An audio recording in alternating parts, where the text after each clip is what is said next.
Hey guys, SSR here. So I'm going to do this video because there was a lady that was on my channel, a subscriber, and I'm a subscriber to her, Hilltop Home Place.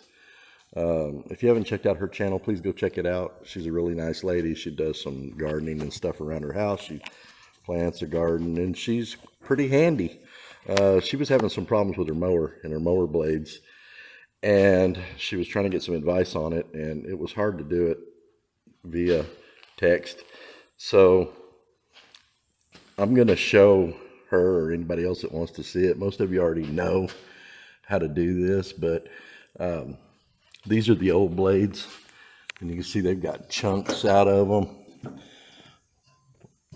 They're missing big gaps, big pieces. This one here is like broke off, so it's the wife's kind of hard on it sometimes. But anyway, we're going to swap them out for some new blades, and we shouldn't have to be going back and forth trying to catch the grass that's not cutting, or having to cut half of it at a time. Here's the new blades over here that we have for it. And that's what they're supposed to look like, new. Good straight edges. And obviously when they get to the point, because we did discuss it in the text, that you can sharpen them, but not when they get that bad.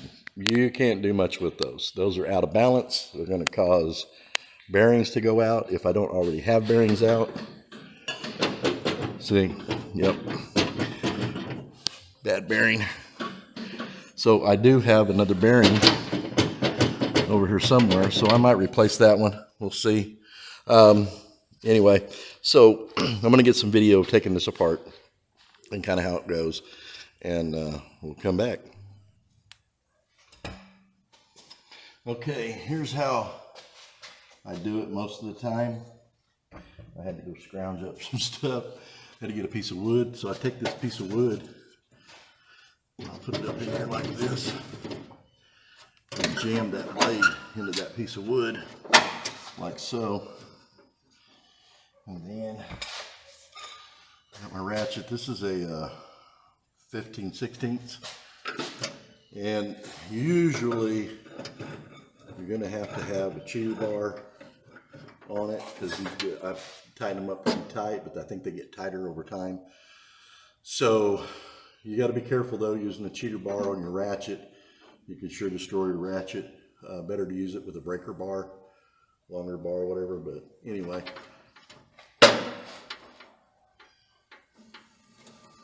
yeah, they're tight. And I may be spinning on top. I think I am. So that may not even have worked.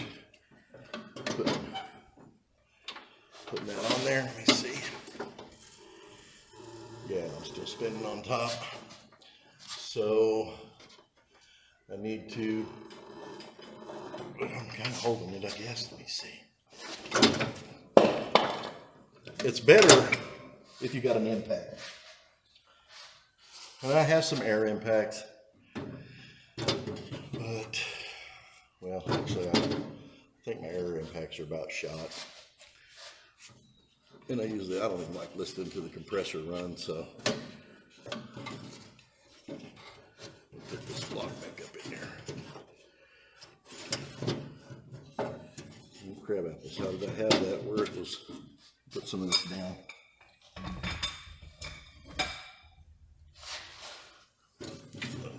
Like that.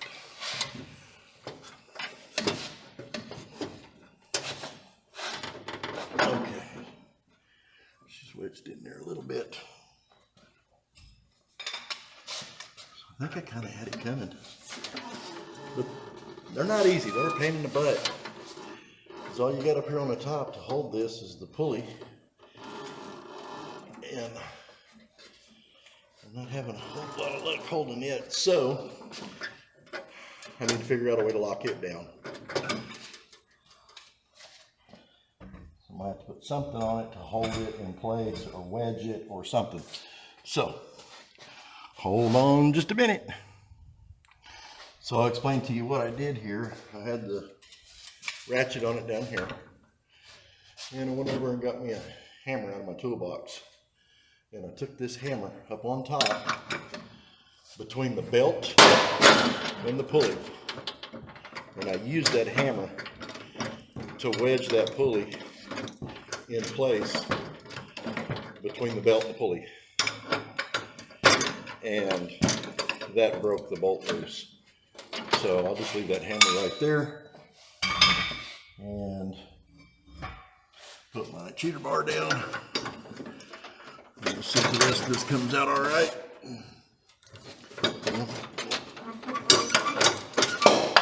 So now I don't even need the block in the way anymore, because you can see the blade's not doing anything, and the hammer's not doing much now, I don't think, on top. So I'm going to unscrew this by hand. The belt, or the blade, is gone. It's trashed. Get rid of that. And I'm probably going to have to pull this off and look at this bearing and see what the heck's going on with that, because it's really, really loose in there. So anyway, that's that part, and get the bearing off. We'll see about that. So I didn't have a rotor assembly. I thought I did. I bought one, but it turns out apparently I don't think it's the right one. I don't know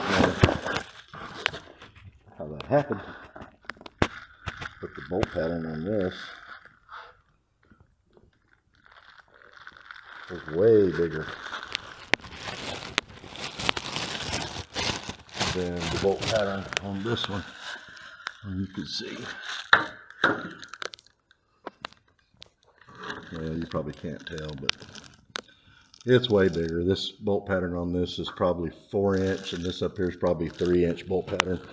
So all this time I thought I had an extra that I paid, let's see, yeah, I paid $50 for it. It's been sitting down here at the shop just for such an occasion as this, that I might need it. I didn't have it. So I'm going to go ahead and put it back together without it right now, even though that bearing's gone. I know that bearing's gone, but she can mow with it for a minute, and I'll have to get a new bearing or new rotor housing for it next week when they're open again. So let me finish getting the rest of these blades off and get them swapped out, and we'll see how she cuts.